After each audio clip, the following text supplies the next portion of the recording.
There is a wound men never name, but always feel. It is not written on their skin. It is not spoken in their words. It does not bleed in a way the eye can see, but it bleeds, endlessly, beneath the silence. There is a curve most people never see. It bends through the inner life of a man, through his secret hours, through the nights where even love cannot touch him. It is the curve of a hidden ache, the one that has no name, and yet defines so much of his life. When you look at a man, you may see his strength, his effort, his laughter, the practiced ease of his presence. But if you sit long enough, if you wait for the stillness between words, if you listen not with your ears but with your heart, you will feel it. The wound he never speaks. The wound that shapes him. It begins early. A boy enters the world with open eyes, with wonder, with hunger for touch and for safety. But somewhere between the growing years and the long road into adulthood, something is taken from him. Not stolen by one hand, not broken by one event, but worn away by the weight of expectation, by the silent instruction that to be a man is to conceal, to endure, to hold. And so the wound is not just the hurt of what happened. It is the silence that follows it. The silence that says, you must not speak this. The silence that says, no one will understand. The silence that says, if you name it, you will no longer be a man. This is the wound. Not a moment. Not a scar. But a silence that becomes a home inside his chest. The rain outside presses steadily against the window. It sounds like memory. Like time itself knocking, drop after drop. And I think of all the men I have known who carried this invisible wound. I saw it in their eyes when they stared into the fire. I saw it in their hands when they clenched them too tightly. I saw it in the way they could not ask for comfort, even when they longed for it most. It is not weakness. It is not failure. It is simply the inheritance of being born into a world that mistakes silence for strength. The wound men never name, but always feel, is carried across decades. He carries it into his work, into his friendships, into his marriage, even into his fatherhood. It sits behind his smile, behind his gestures, behind the moments when he is praised for being strong. And yet, it is there, always there, a quiet reminder that he is more fragile than he allows himself to be. Sometimes he tries to forget it. He buries it beneath ambition, beneath noise, beneath the intoxication of distraction. But at night, when the house grows still, when the rain returns, when no one is watching, the wound breathes again. It whispers, I am here. It whispers, you have carried me all along. And this is the strange truth. The wound is not his enemy. It is not something to be erased. It is part of his depth, part of his humanity. Without it, he would not see the world with the same tenderness. Without it, he would not recognize the suffering of others.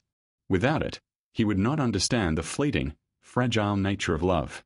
But still, he rarely names it, rarely allows the words to pass his lips. For to name it feels like weakness.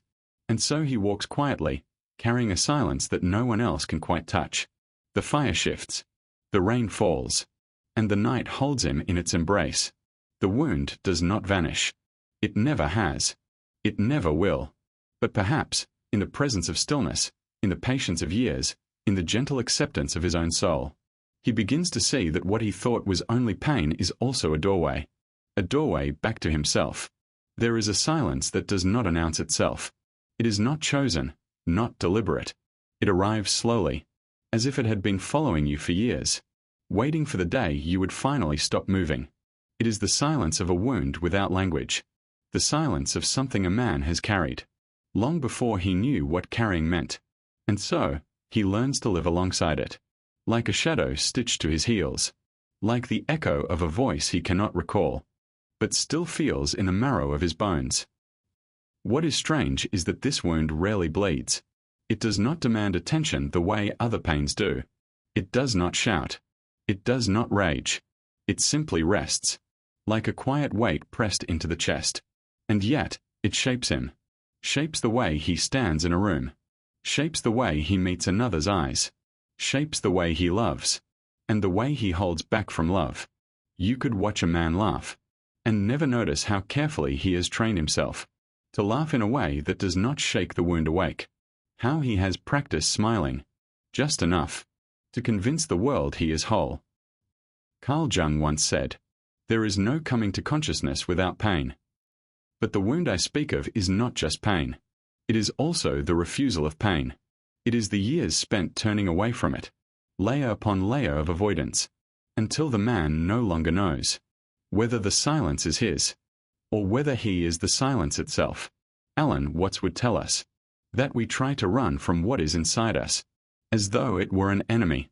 But what if the wound is not an enemy? What if it is a teacher? What if it is the hidden root of the tenderness we never show, of the compassion we secretly feel, but cannot speak? The wound is not named, because to name it would break the world. To name it would be to look at the boy he once was, eyes wide with confusion, when something happened that he could not understand. A betrayal, a loss, a silence in the home that should have been full of music, a hand that should have comforted, but did not. And so, he buried it, not once, but again and again, each time life reminded him that this ache would not dissolve. The tragedy is not the wound itself. The tragedy is the forgetting that he once had a language for it, the forgetting that he once cried freely, the forgetting that the body once knew how to tremble, to release, to be seen. Men carry it differently. Some turn it into armor, walking heavily, speaking with certainty, hiding behind a shield that no one dares to pierce. Others turn it inward, folding themselves smaller, living as though apologizing for their own existence. And others, perhaps most, live somewhere in between, strong enough to survive, quiet enough to remain unnoticed, but never free.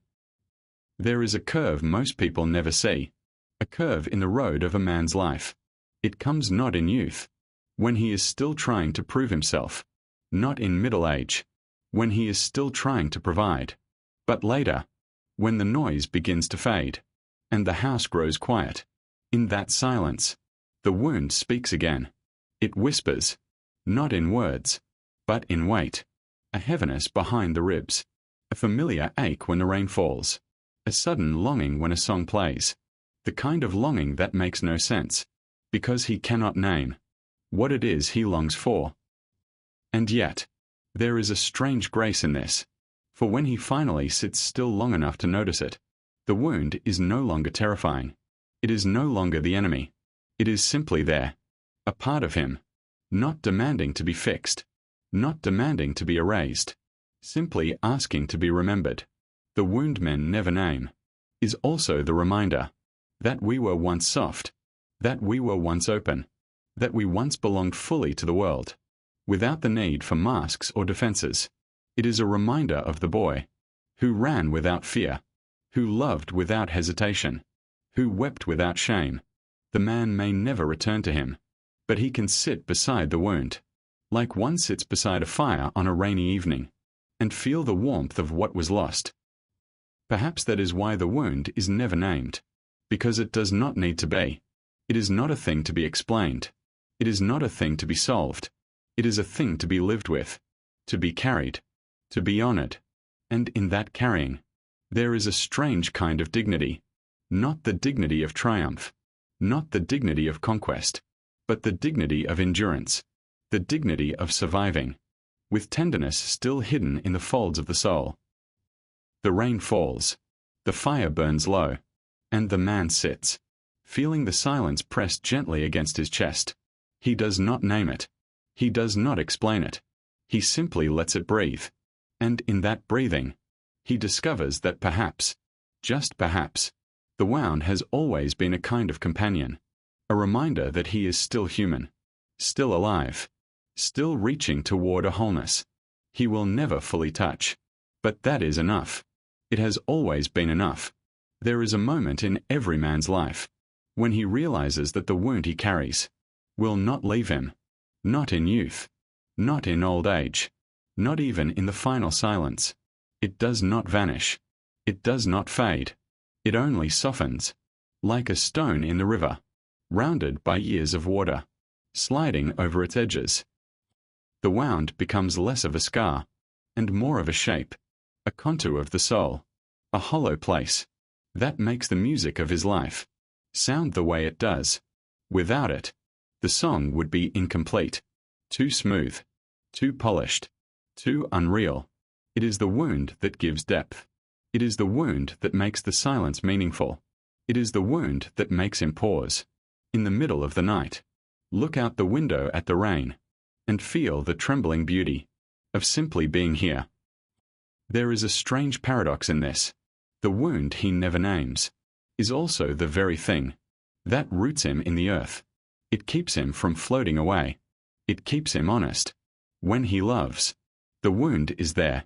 When he laughs, the wound is there. When he forgives, the wound is there. It does not stop him. It does not define him. It simply walks beside him, quiet, faithful, unchanging. Men grow older. The hair thins. The body slows. The hands, once strong, begin to tremble. And yet, the wound remains young, always tied to the boy he once was. The man can outlive many things, dreams, lovers, ambitions, but he cannot outlive the wound. It waits for him, in every quiet hour, not cruel, not punishing, just present. What, then, is the meaning of such a thing? Why carry it at all? Why live with something unnamed, unspeakable, forever silent? Perhaps the answer is simple. Perhaps the wound is the thread that ties him back to his soul, the thread that keeps him from hardening completely, from becoming nothing but armor. Because every time he feels the ache, he remembers the boy who could not explain his pain, remembers the silence in the home that carved itself into his chest, remembers the loneliness that no friendship, no lover, no success could ever fully dissolve. The wound humbles him. It tells him, you are not invincible. You are not endless. You are not untouched. And yet, you are still here, still breathing, still carrying. There is a quiet nobility in that. Not the nobility of kings or warriors, but the nobility of one who endures, without applause, without recognition. And so, when the fire burns low, when the rain whispers against the window, the man sits with it, not to fight, not to heal, not to change, but simply to sit, to let the wound breathe, to let the silence expand, to allow himself, for one fragile moment, to belong entirely to his own soul. Perhaps that is the final gift, not resolution, not triumph, but belonging, belonging to the silence, belonging to the ache, belonging to the fragile, trembling, beautiful fact that he has lived. Because the wound he never names is not just a reminder of pain, it is also a reminder of life, of the depth, the mystery, the unfinished story that makes a man a man. And when the last evening comes, when the body finally rests, the wound will rest too, not gone, not erased, but folded gently back into the earth, like a secret the soil has always known. The rain will fall, the fire will die, and in the stillness, there will be no need for names, only silence, only breath, only the faint memory of a wound carried faithfully, all the way home. There is a curve most people never see. It is not in the roads we walk. It is not in the years we count. It is in the soul itself, the slow turning of pain into presence, of sorrow into stillness, of wound into wonder. And a man, sitting by the fire, listening to the rain, may finally smile, not to hide, not to deceive, but simply to acknowledge that even in silence, even in the wound he never named, there was always something alive, something waiting, something whole, and that was enough.